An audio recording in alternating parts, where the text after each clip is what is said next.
Good day, everyone. I am Kristine Angela Sandig, and today I will tackle about the formation of a covalent bond, understanding electron sharing between atoms. So, what is a covalent bond? Covalent bonds form when two atoms share one or more pairs of electrons. It typically occurs between nonmetallic elements, and the goal is to achieve a stable octet configuration. So, why do covalent bonds form? It's because atoms want to achieve noble gas electron configurations. Sharing electrons allow atoms to fill their outer shells. Steps in covalent bond formation. First, atoms approach each other. Second, orbitals overlap, allowing electrons to be shared. And lastly, a stable molecule forms if the shared arrangement is lower in energy. And today, I'm going to explain how covalent bonds are formed using two examples. The first one is water, or H2O, and the second one is carbon dioxide, or CO2. A covalent bond is when atoms share electrons to become stable. Let me walk you through both examples. Let's start with water. Water is made up of two hydrogen atoms and one oxygen atom. Each hydrogen atom has one valence electron. Oxygen has 6 valence electrons. When we add them all together, we have a total of 8 valence electrons to work with in this molecule. Oxygen needs 2 more electrons to complete its octet. Each hydrogen needs 1 more electron to be stable. So what happens is that each hydrogen shares its electron with oxygen. In return, oxygen shares 1 electron back with each hydrogen. Now, both hydrogen atoms have 2 electrons around them, which makes them stable.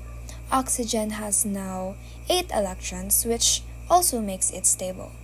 The final Lewis structure looks like this: H single bond, O single bond H. And oxygen also has 2 lone pairs of electrons that are not part of any bond. This means that oxygen forms 2 single covalent bonds, one with each hydrogen. Now, let's look at carbon dioxide. So, CO2 is made of 1 carbon atom and 2 oxygen atoms. Carbon has 4 valence electrons. Each oxygen has 6 valence electrons. When we calculate the total number of valence electrons, we get 16. We start by forming a single bond between carbon and each oxygen that uses 4 electrons. Now, we have 12 electrons left. We place 3 lone pairs on each oxygen to use up those 12. At this point, each oxygen has 8 electrons, but carbon only has 4. That is not enough for carbon to be stable. To fix this, we can take 1 lone pair from each oxygen and share it with carbon. Now, carbon forms a double bond with each oxygen. The final structure looks like this: O double bond C double bond O. Each oxygen also keeps 2 lone pairs. Now, every atom has full outer shell.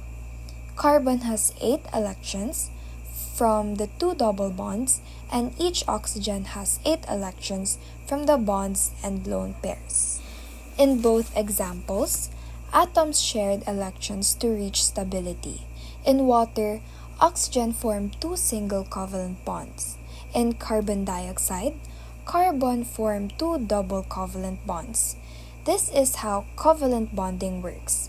Thank you for listening. Good day, sir. I am DC Sagay from STEM 11 Q-206. This day, I'm going to tackle the topic all about covalent bonding and molecular geometry. Covalent bonding involves the sharing of electron pairs between atoms to satisfy the octet or the Dewitt rule, while the Lewis structures are visual representations of these molecules, showing how valence electrons are distributed among the electrons, or Lewis structure show how valence electrons are arranged. Steps in Lewis structure. First, count the total number of valence electrons of the given. Next, arrange the atoms. Choose central atom or the less electronegative.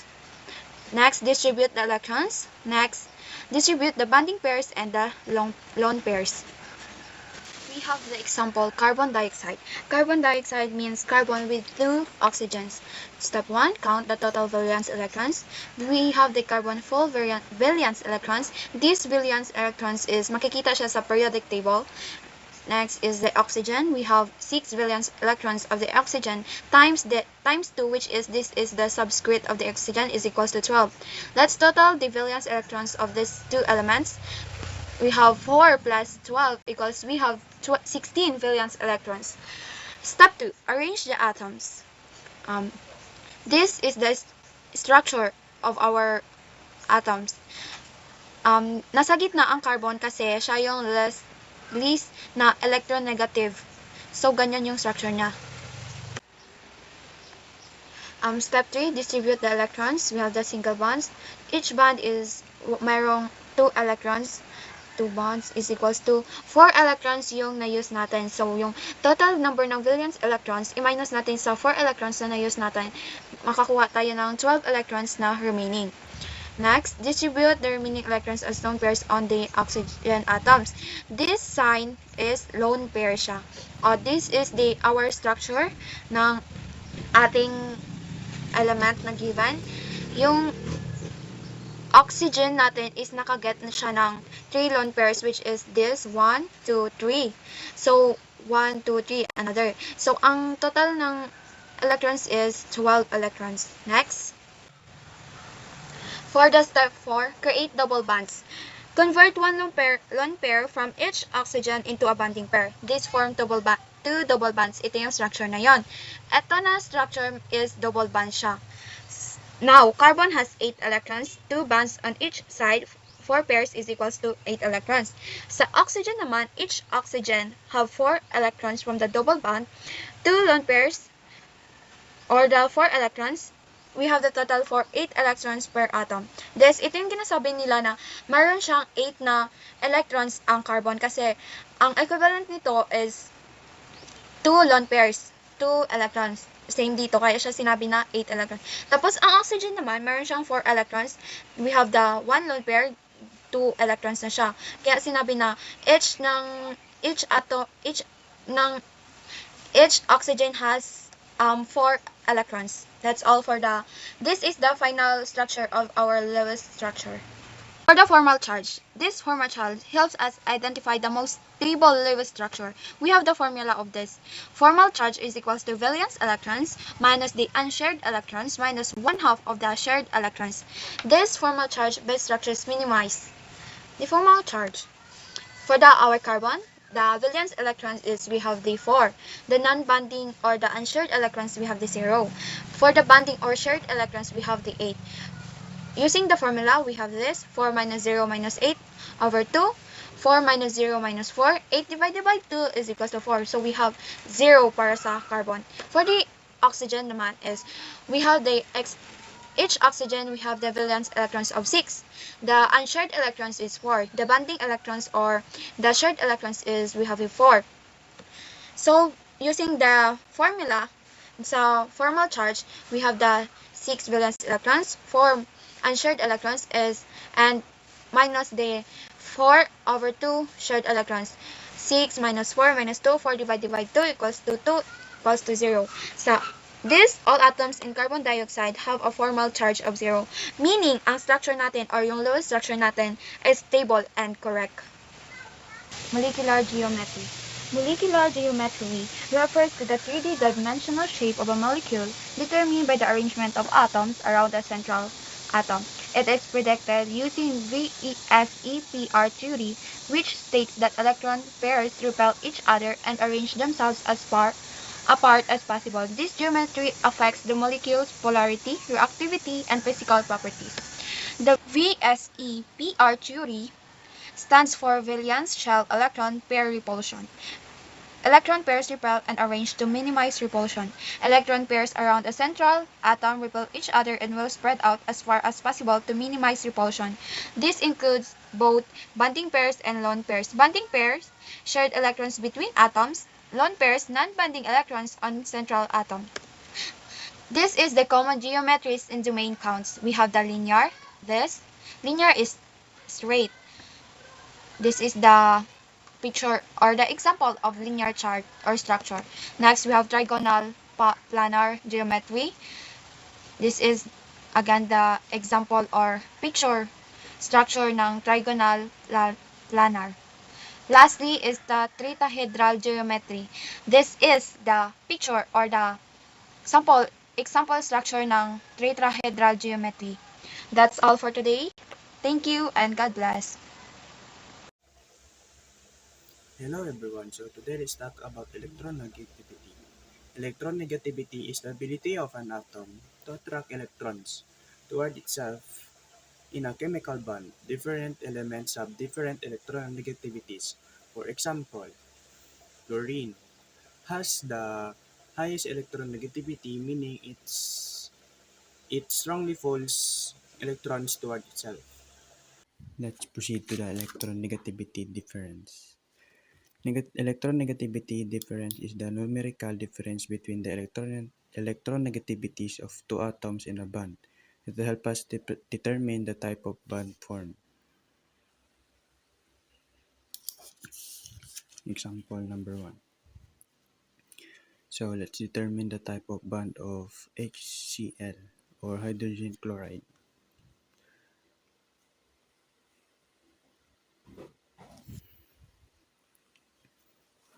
So hydrogen is the electronegativity of hydrogen is 2.2 and for chlorine is I 3.1.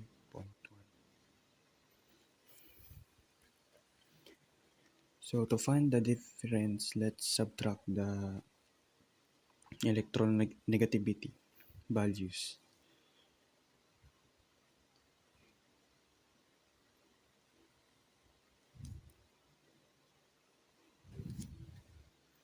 So once we have the so we have so once we have defined the difference, let's interpret the result. If the difference is 0 minus 0.4, so it's non-polar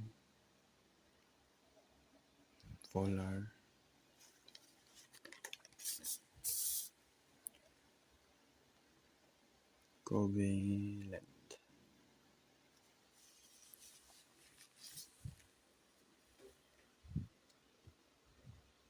If 0.5 minus 1.7, it's polar covalent.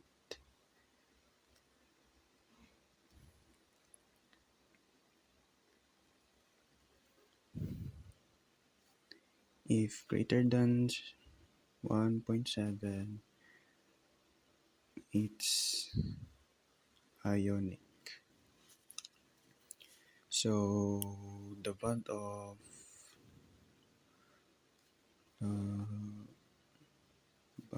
of hydrogen chlorine is polar covalent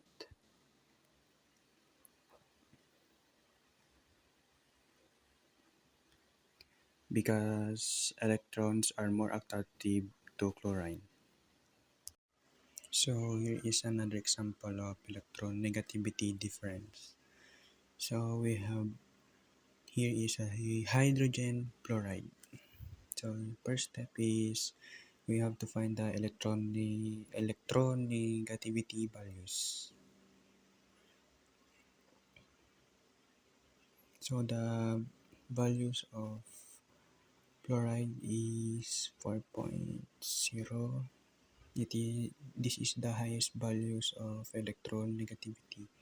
And for hydrogen is 2.2. So we have now the electronegativity values. Now we have to calculate the difference. We have to subtract 4.0 and 2.2. 4.0 subtract 2.2 equals to 1.8. Now we will analyze it. The difference is 1.8, which is just above the polar covalent or ionic boundary. This means that H hydrogen and fluoride bond is very polar.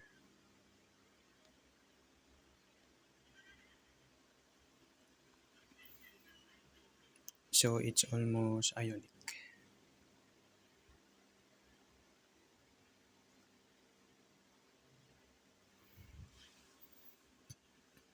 So the hydrogen and fluoride bond is highly polar due to the large electron negativity difference of 1.8.